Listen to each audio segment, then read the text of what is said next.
श्री शिवाय नमस्तुभ्यम। हर हर महादेव। महाराष्ट्र राज्य के जलगांव जिले के 40 गांव में गुरुजी पंडित प्रदीप मिश्रा जी द्वारा श्री प्रभु श्री राम शिव महापुराण कथा शुरू हो गई है। आज 16 जनवरी 2024 मतलब पहले दिन की कथा पूर्ण हो चुकी है। यह 5 दिवसीय शिव महापुराण कथा है जो कि 16 से 20 जनवरी 2024 तक आस्था और यूट्यूब के माध्यम से देखी जा सकती है। आज की कथा बहुत अधिक रोचक जानकारियों से भरपूर थी, जिसमें गुरुजी ने कुछ रोचक पत्र पढ़े हैं और कुछ उपायों की जानकारी दी है।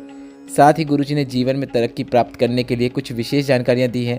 सभी की जानकारी आपको इस वीडियो के माध्यम से प्राप्त होने वाली है। और कल 17 जनवरी 2024 बुधवार का दिन है और गुरुजी ने श्री संत शिव महापुराण कथा जो कि भटिंडा पंजाब में पूर्ण हुई थी, उस कथा में एक विशेष उपाय की जानकारी दी थी, जिसे आप कल बुधवार को करके अधिक से अधिक लाभ प्राप्त कर सकते हैं। यह बिल्कुल नया उपाय है जिसे हम आपको वीडियो के माध्यम से करके बताने वाले हैं। उपाय कैसे करना है, किन्हें करना है और उसका आपको क्या लाभ मिलेगा, इसके लिए आप वीडियो को अंत तक जरूर देखिएगा। आज 16 जनवरी की श्री राम शिव महापुराण कथा में गुरुजी ने कुल 12 उपाय पत्र और उपयोगी जानकारियाँ दी हैं। सभी की जानकारी हम आपको इस वीडियो के माध्यम से दे देंगे। अगर किन्हीं कारणवश आपने आज की कथा नहीं सुन पाई है तो पूरी कथा का रास्ता तो आपको इस छोटे से वीडियो से प्राप्त हो जाएगा। और अगर आप पशुपतिनाथ व्रत करना चाहते हैं और आप सुबह और शाम की पूजन कैसे करना चाहते हैं, उसके वीडियो देखना चाहते हैं कि पूजा करते हुए हम आपको दिखाएं, तो हमने इसका वीडियो अपलोड कर दिया है। वह वीडियो आप चैनल पर जाकर देख सकते हैं या फिर हमने इसी वीडियो के डिस्क्रिप्शन बॉक्स में उसकी लिंक डाल दी है। आप डिस्क्रिप्शन में दी गई लिंक में टच करके भी उस वीडियो को देख सकते हैं। आज के वीडियो का प्रश्न इस प्रकार है, जो कि गुरुजी ने ही इस कथा के दौरान बताया है। 12 ज्योतिर्लिंग में से कितने ज्योतिर्लिंग महाराष्ट्र राज्य में हैं? आपके ऑप्शन इस प्रकार हैं: A 2, B 3, C 4, D 5। आप इस प्रश्न का उत्तर अभी हमें कमेंट बॉक्स के जरिए भेज सकते हैं कि महाराष्ट्र राज्य में कितने ज्योतिर्लिंग है। हम इस प्रश्न का उत्तर आपको कल के वीडियो में जरूर बता देंगे। बढ़ते हैं आज की कथा की पहली विशेष जानकारी की ओर। कथा शुरू होते ही गुरुजी ने कहा, यह कथा पहले यहाँ नहीं होनी थी, यह कथा मुंबई में होने वाली थी, पर ग्राउंड की परमिशन ना मिलने की वजह से कथा मुंबई में नहीं हो पाई।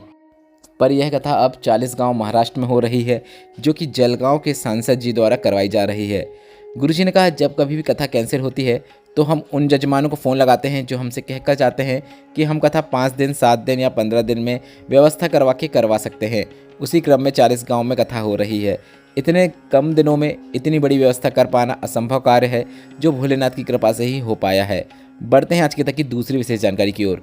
गुरुजी ने कहा, शिव महापुराण की विद्वेश्वर संहिता कहती है, जब हम 1 लोटा जल शिवलिंग पर अर्पित करते हैं तो उसका एक अंश पितरों के हिस्से में जाता है, एक अंश पूर्वजों के हिस्से में जाता है, एक अंश वास्तु के देवता के हिस्से में जाता है, एक अंश नारायण को जाता है, एक अंश ब्रह्मा जी को जाता है, एक अंश इंद्र के पास जाता है। इसके बाद गुरुजी ने कहा, विद्वेश्वर संहिता कहती है, 1 लोटा जल जब हम शिवलिंग पर अर्पित करते हैं तो उसके 33 कोटि हिस्से हो जाते हैं और वह 33 कोटि देवी देवताओं के हिस्से में चला जाता है। बढ़ते हैं आज की कथा की तीसरी विशेष जानकारी की ओर। ज्योति भूषण जी पतली कराएं, जिसमें उन्होंने लिखा, मेरा बेटा कार्तिक 4 वर्ष का है, उसकी तबीयत अचानक खराब हो गई और डॉक्टर ने उसे ब्लड कैंसर बताया। इसके बाद उसे नासिक के हॉस्पिटल में लेकर गए। उसे 3-3 महीने में 7-7 बार कीमो होने लगा। कीमो के साथ उसकी आयुर्वेदिक दवाई भी चलने लगी, पर उसे कोई आराम नहीं मिला। हम बहुत घबरा गए। बाबा, बड़ा मरीज जो कैंसर का होता है वह कीमो नहीं झेल पाता है, पर मेरा 4 साल का बेटा वह कीमो झेल रहा था। डॉक्टर ने कह दिया था इसके शरीर में सिर्फ 1% ही खून बचा हुआ है, आप इसे घर ले जा लें और इसकी सेवा करें, अब इसे बचाया नहीं जा सकता। गुरुजी आप कहते हैं सारी समस्या का हल 1 लोटा जल। हम सीहोर जाकर कंकर शंकर की पूजन करके आए और वहाँ से रुद्राक्ष लेकर आ गए।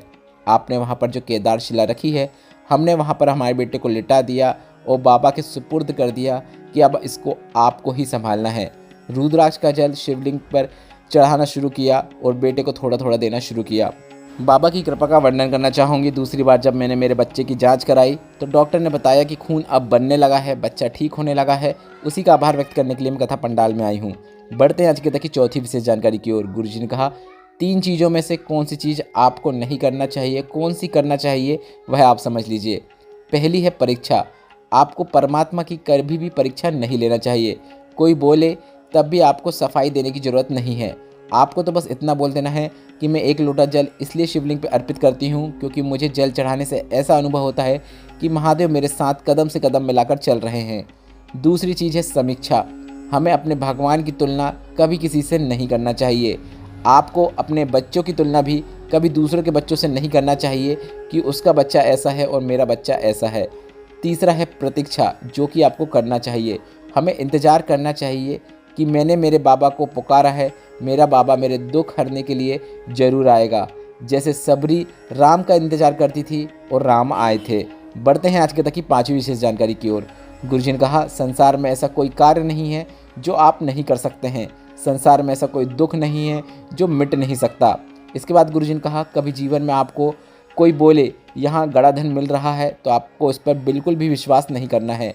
आपको मेहनत जो आप कर रहे हैं, अपनी मेहनत, अपने परिश्रम और अपने काम पर आपको विश्वास रखना है, जिससे आपको आपके लक्ष्य की प्राप्ति हो सकती है, बल्कि दूसरों के में नहीं। कोई आपको फ़ोन लगाकर बोले कि आपकी लॉटरी लग गई है, आपको इतना पैसा मिलने वाला है, बस आपको अपनी निजी जानकारी उन्हें देना है, तो आपको ऐसे फ्रॉड में कभी भी नहीं फंसना चाहिए। बढ़ते हैं आज की कथा की 6वीं विशेष जानकारी की ओर।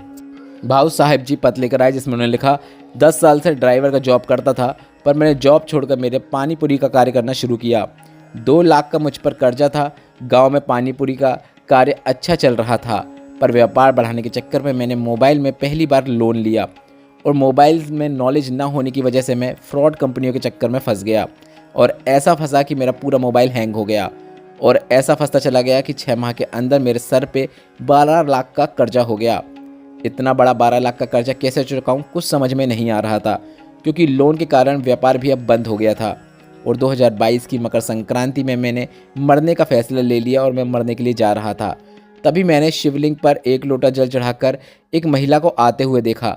वह अपने आंखों के आंसू पोंछते हुए आ रही थी। तो मैंने सोचा कि भोलेनाथ पर जल चढ़ाने से इसके शायद दुख हरे हैं। अब मैंने भी मरने का विचार छोड़ दिया। अपने पिताजी को अपनी बात बताई कि मुझे फ्रॉड कंपनियों ने फंसा लिया है। तो मेरे पिताजी ने ज़मीन को गिरवी रख कर 3 लाख मुझे दिए। मैंने ड्राइवर की नौकरी वापस करना शुरू किया। पत्नी ने भी पशुपतिनाथ व्रत करना शुरू किया। हम दोनों ने शिवलिंग पर जल चढ़ाना शुरू किया। 15 दिन बाद मुझे धूलिया के एक ऑफिसर का फ़ोन आया और उन्होंने मुझे अपने यहाँ कार्य में रख लिया। इसके बाद उन्होंने मुझे मेज़ का कार्य भी दिया, जिससे मुझे तरक्की मिलती चली गई। मैंने अपना कार्य वापस आगे बढ़ाया और मैंने पानीपुरी का कार्य करना वापस शुरू कर दिया और मैंने 4 लाख का कर्जा चुका दिया और आगे मेरा व्यापार बढ़ता चला गया। और मैंने कामना की, जब मेरा पूरा कर्जा चुक जाएगा तब मैं कथा पंडाल में बैठकर कथा श्रवण करूंगा। और गुरुजी, आपको बताना चाहता हूं, मेरा 12 लाख का कर्जा चुक गया है। मैं एक नई दुकान भी खोल ली है, पानीपुरी की दुकान है, और उसी का आभार व्यक्त करने के लिए मैं कथा पंडाल में आया हूँ। बस गुरुजी, आपसे एक निवेदन है, आप कब फुल्की खाने आ रहे हैं? यह सुनकर गुरुजी हंसने लगे। बढ़ते हैं आज की कथा की 7वीं विशेष जानकारी की ओर। गुरुजी ने कहा, भगवान विष्णु स्फटिक पुखराज के शिवलिंग का पूजन करते हैं। माता लक्ष्मी स्वर्ण और हीरे से जड़ित शिवलिंग का पूजन करती हैं। ब्रह्मा जी सुंदर चंदन से बने हुए शिवलिंग का पूजन करते हैं। ब्रह्माणी पारद की शिवलिंग का पूजन करती हैं। इंद्र रत्नों से जड़ित शिवलिंग का पूजन करते हैं। बढ़ते हैं आज की कथा की 8वीं विशेष जानकारी की ओर। सुनीता जी पत्र लेकर आई, जिसमें उन्होंने लिखा, 40 वर्ष से सोराइसिस की बीमारी थी, शरीर की खाल गिरती थी। डॉक्टर ने कह दिया था यह बीमारी जीवन भर रहने वाली है। अचानक एक दिन टीवी में आपकी कथा सुनी, जिसमें आपने शिवलिंग पर चढ़े हुए जल का महत्व बताया था। मैंने सुना और शिवलिंग पर जल चढ़ाना शुरू किया और नंदी के पास बैठकर उस जल का आचमन कर लेती और थोड़ा सा अपने शरीर में भी लगा लेती। बाबा का आभार व्यक्त करने के लिए आई हूँ। 1 लोटा जल और 1 बेलपत्र ने मेरी सालों पुरानी बीमारी ठीक कर दी है। उसी का आभार व्यक्त करने के लिए कथा पंडाल में आई हूँ। बढ़ते हैं आज की कथा की 9वीं विशेष जानकारी की ओर। आरती राकेश जी पत्र लेकर आए, जिसमें उन्होंने लिखा, मेरी एक बेटी थी जो बहुत साल बाद हुई थी और जिसकी तबीयत खराब हुई और वह 5 वर्ष बाद शांत हो गई। बहुत दुखी हो गई थी। भगवान को भी मानना बंद कर दिया था, पर किसी के कहने पर मैंने पशुपतिनाथ व्रत करना शुरू किया। डॉक्टर ने कह दिया था जीवन भर संतान नहीं हो सकती क्योंकि गर्भाशय में समस्या है, पर बाबा की कृपा से पशुपतिनाथ व्रत करने के 1.5 महीने बाद ही मेरा गर्भ ठहर गया है और बाबा की कृपा से मेरे घर में बेटे ने जन्म लिया है, जिसका नाम मैंने शिव रखा है। उसी का आभार व्यक्त करने में कथा पंडाल में आई हूँ। बढ़ते हैं आज की कथा की 10वीं विशेष जानकारी की ओर। गुरुजी ने कहा, अचानक आपको पूजन देखने को मिल रही है या फिर अचानक आपने शिवलिंग पर किसी को जल चढ़ाते हुए देख लिया है या फिर आप खुद जल चढ़ा रहे हैं, तो इसका क्या महत्व होता है? आपके द्वारा चढ़ाया गया 1 लोटा जल आपके पूरे परिवार का उद्धार कर देता है। बढ़ते हैं आज की कथा की 11वीं और अंतिम विशेष जानकारी की ओर। यह गुरुजी का बताया बिल्कुल नया और विशेष उपाय है। आपको 7 दुर्वा को लेकर उसके आखिरी वाले भाग में जो 7 दुर्वा का आखिरी वाला भाग हो उसमें आपको लाल चंदन लगाकर कुंदकेश्वर महादेव का नाम लेते हुए आपको यह उपाय करना है। कुंदकेश्वर महादेव का नाम लेते हुए इन 7 दूर्वा को, जिनके आखिरी में आपने लाल चंदन लगाया है, उसे आपको गणेश भगवान जी को अर्पित कर देना है। गणेश भगवान को अर्पित करने के बाद आपको चंद्र गणेश का नाम लेते हुए एक दूर्वा को वापस औषधि रूप में प्राप्त कर लेना है और उस व्यक्ति को दे देना है जो गलत मार्ग में जा रहा हो, अपशब्द बोल रहा हो, व्यसन में डूबा रहता हो, नशा करता हो। अगर वह इसे खा ले तो अच्छी बात है, अन्यथा आप उसे भोजन में मिलाकर भी खिला सकते हैं। एक दूर्वा ही खिलानी है, इस बात का आपको ध्यान रखना है।